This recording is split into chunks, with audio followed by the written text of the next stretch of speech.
Sam here. Let's talk about the New Balance 890 V8. So it's an up-tempo trainer.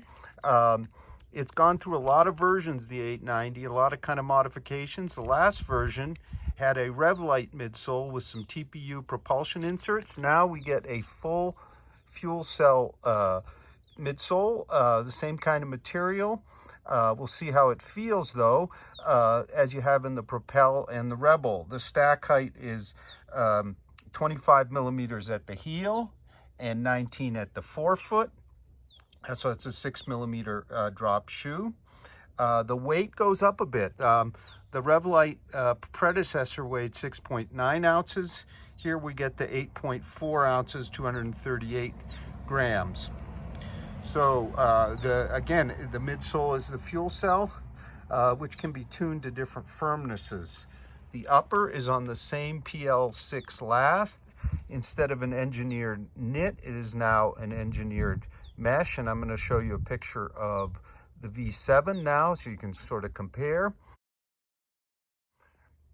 In terms of the outsole, we have ground contact Revlite again, but here in a form for durability as well as more durable rubber in the mix.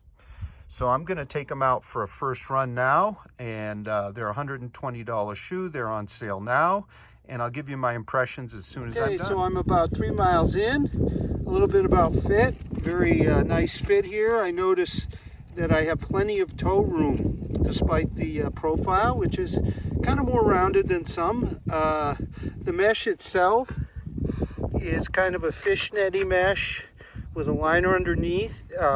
It's super secure, very well held here. It's not the softest or the most plush, but serves its purpose. And then this is what I'm looking at here in beautiful Round Valley. As far as the ride, it's a dense, fairly firm ride. There's a little bit of rebound here from the FuelCell, and as well there should be. The 6 millimeter drop heel isn't bottoming out as it sometimes does for me on the Beacon, which is with its fresh foam. In terms of the forefoot, it feels a little bit thin.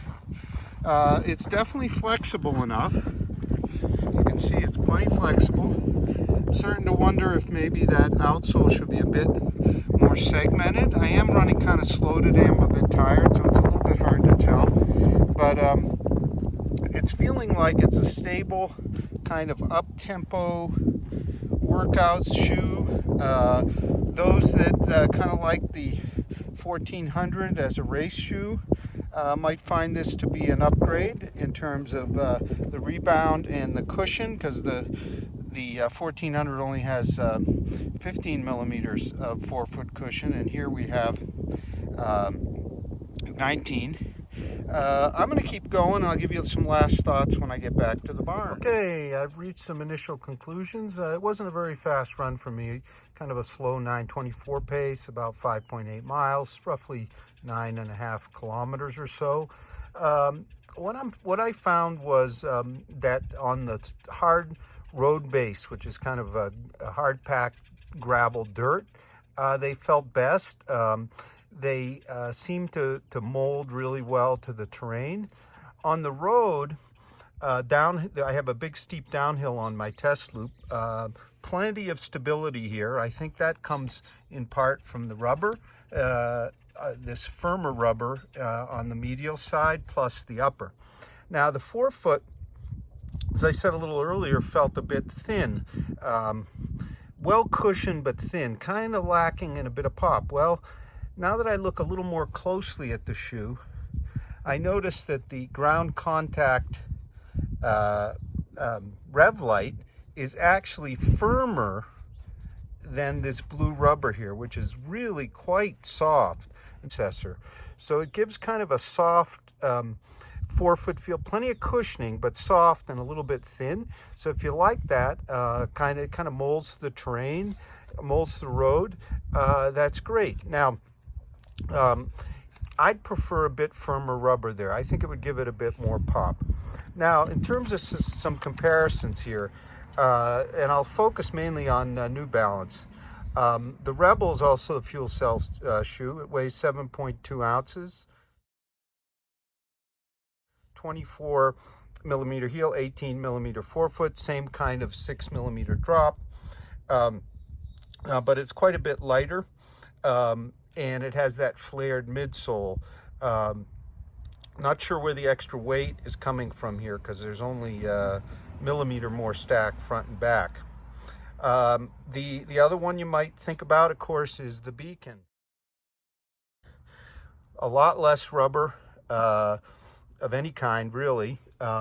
Sort of a little bit kind of softer, bouncier ride than what we have here.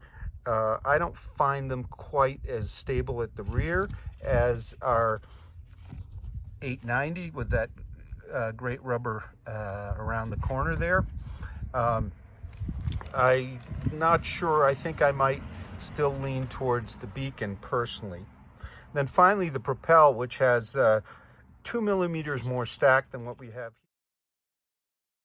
here, and I think it has a softer flavor, if you will, of Propel. It's somewhat bouncier. The forefoot's somewhat better cushioned, or feeling cushioned, and I noticed it actually has Durance rubber. I don't have my pair here to compare exactly, but not quite as stable at the rear though as what we have here. This is a really quite stable shoe.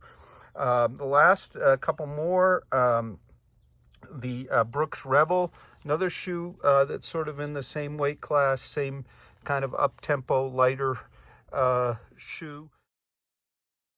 The Revel's upper is really comfortable, but doesn't really hold the candle to this upper, but it has, I think, better outsole rubber. So in the end, it may be a bit snappier for me.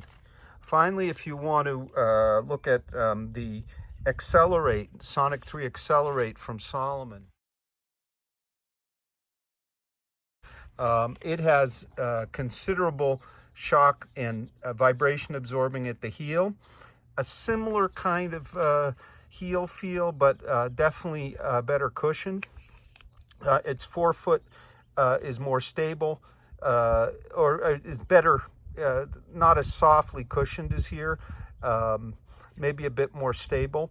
The ride is not quite as kind of snappy and reboundy, but I kind of lean a bit more in that class towards a bit more forefoot cushion as that Accelerate does. So we're going to have a full multi-tester review real soon on the 890 V8. I kind of see it as a great shoe maybe for folks who do shorter, faster runs. Might be a really good shoe for high school runners. Yeah, if you were a 1400 fan and you want to move to a shoe that's a bit softer, a bit more rebound for your racing and up tempo, it might be a good one for you. So we'll have that full multi-tester review soon. Thank you very much for watching.